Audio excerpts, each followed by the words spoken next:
Selamat pagi, siang, atau malam, kapanpun teman-teman menonton video ini.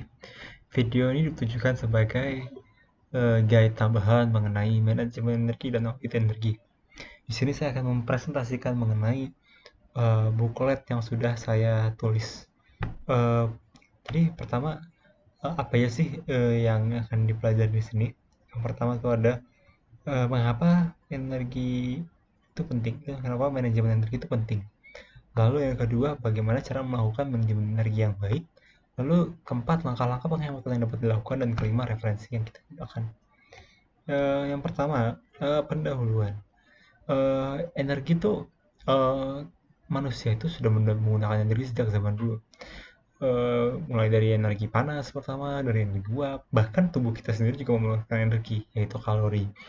Jadi tidak ada energi itu merupakan sesuatu bisa dianggap ketidakjalanannya suatu kehidupan, karena energi itu merupakan hal yang sangat esensial.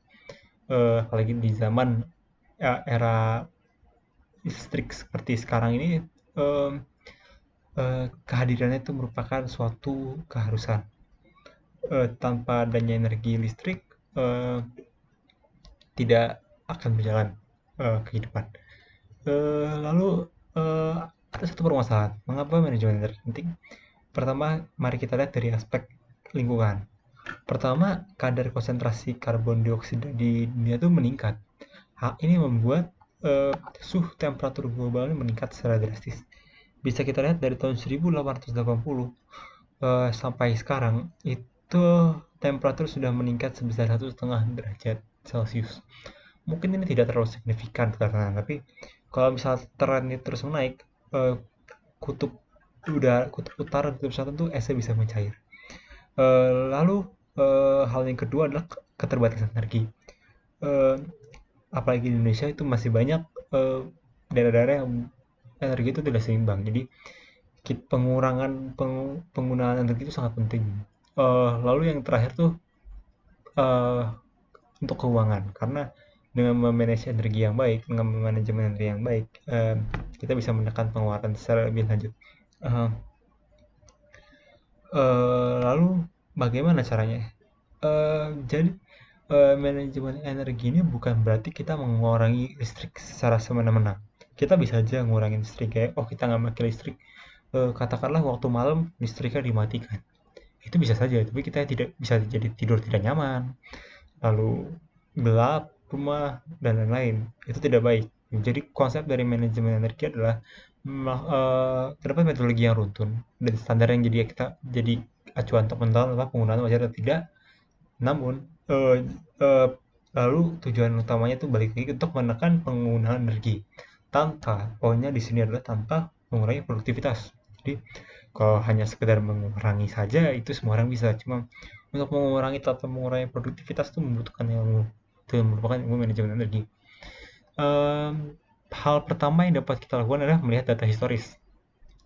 Setelah kita melihat pengguna, patok parameter yang paling mudah adalah eh, biaya listrik per bulan. Jika kita lihat apakah ada siklus tertentu, misalnya saat bulan Juli misalnya lebih naik karena penggunaan AC lebih tinggi, eh, atau hal-hal semacam itu.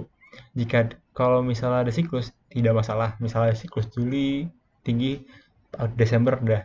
Tapi misalnya tiba-tiba ada suatu kejanggalan kayak 1 tahun kok di sini, eh, di bulan Juli kok tinggi, tapi di bulan Desember juga tinggi. Nah, itu berarti ada masalah. Lalu yang kedua, dari data historis ini kita bisa melihat apakah ada kenaikan biaya listrik. Tapi padahal biaya listrik dari pemerintah juga nggak naik. Tapi terus kita juga nggak beli barang-barang apapun yang baru. Kalau misalnya biaya listrik naik, kalau kita nggak beli barang-barang baru, terus biaya listrik dari pemerintah juga nggak naik, berarti itu ada suatu kesalahan yang harus dicari tahu. Permasalahannya di mana? Itu untuk eh, metode pertama, menggunakan data historis. Yang kedua, menggunakan audit energi. Menggunakan audit energi ini kita bisa melihat biaya terbesar itu di mana, lalu eh, yang kira-kira bisa kita tekan yang mana, misalnya seperti ini. Ini salah satu audit energi contoh. Eh, jadi kita bisa melihat di sini itu yang cukup besar itu penggunaan di pendinginan, AC ada 4, nah itu cukup tinggi. Lalu ada lampu juga cukup besar dan saya kurang kurang signifikan. Kalau kayak gini berarti kita misalnya eh, dari sisi TV, kulkas itu kan tidak terlalu besar. Jadi em, concern atau kekhawatiran kita bukan di situ, tapi yang akan lebih signifikan jika kita eh, mengurangi penggunaan kita kurangi adalah AC dan lampu.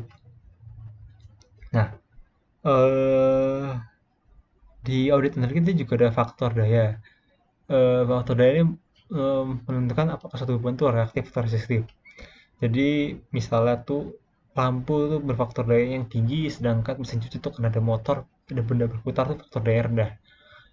Ini udah terlalu hal teknis, tapi sebenarnya faktor daya ini bisa dibenerin dengan faktor daya, tapi tidak akan dibahas di sini. Nah, lalu bagaimana langkah-langkah penghemat energi? Tentu di sini yang akan dijadikan salah satu acuan adalah evaluasi komponen penerangan gedung. Jadi lampu tuh dalam beberapa tahun belakang tuh perkembangan hemat energi itu cukup signifikan. Jadi jika kita bandingkan, ini melakukan studi kasus, lampu pijar, lampu tornado, dan lampu LED. Wah, lampu LED ini harga mahal, 50.000. Lampu tornado 30.000 menengah, dan lampu pijar nih 10.000. Wah, kalau dari harga awal jauh lebih murah lampu pijar 10.000. Tapi kita perlu tahu bahwa lampu pijar itu 100 watt, sedangkan lampu LED itu hanya 12 watt. Kalau misalnya kita menggunakan acuan tarif golongan R1TR punya PLN dengan biaya Rp1.350 per kilowatt hour, yang kita dapatkan adalah ini yang kuning ini itu mungkin bisa dilihat, yang kuning ini adalah uh, punyanya LED, yang biru ini punyanya lampu pijar, yang merah ini punyanya lampu punyanya lampu oh yang merah ini tornado, yang kuning ini LED, yang biru ini pijar. Bisa kita lihat di hari ke berapa nih? Di hari ke sekitar hari ke 280 lampu pijar itu sudah mengeluarkan biaya 300.000. Sedangkan lampu LED ini baru sekitar 70.000, di bawah 100.000. Dan bisa kita lihat walaupun lampu tornado tuh harganya menengah, lebih murah daripada lampu LED di awal, tapi dia lama kelamaan akan lebih lebih harganya lebih mahal dibanding LED karena penggunaannya. Jadi bisa kita lihat LED di awal paling tinggi, di akhir paling rendah. Untuk tornado tetap menengah, dan pijar di awal paling murah, di akhir jadi paling tinggi. Apa yang bisa kita simpulkan? Yang bisa kita simpulkan adalah penggunaan pijar ini sangat tidak efektif. Jadi jika di rumah teman-teman ada lampu pijar, walaupun belum rusak, saya menyarankan untuk juga menggantinya karena eh, ya 100 watt itu cukup tinggi karena banyak alternatif yang lebih murah.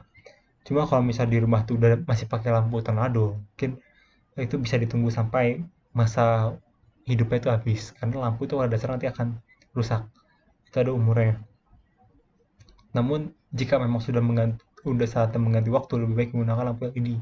Lalu cara yang kedua adalah dengan menggunakan penerangan alami seperti cahaya matahari. Hal ini penting karena eh, cahaya alami ini tidak membutuhkan biaya dan kita menghemat listrik sampai nol, tidak menggunakan lampu sama sekali. Jadi sebisa mungkin membuka jendela, lalu misalnya eh, kalau masih bangun rumah tuh kalau bisa jendelanya banyak semacam itu cara yang kedua. Nah, sekian presentasi saya. Terima kasih telah menyimak, semoga bermanfaat dan eh, sehat selalu.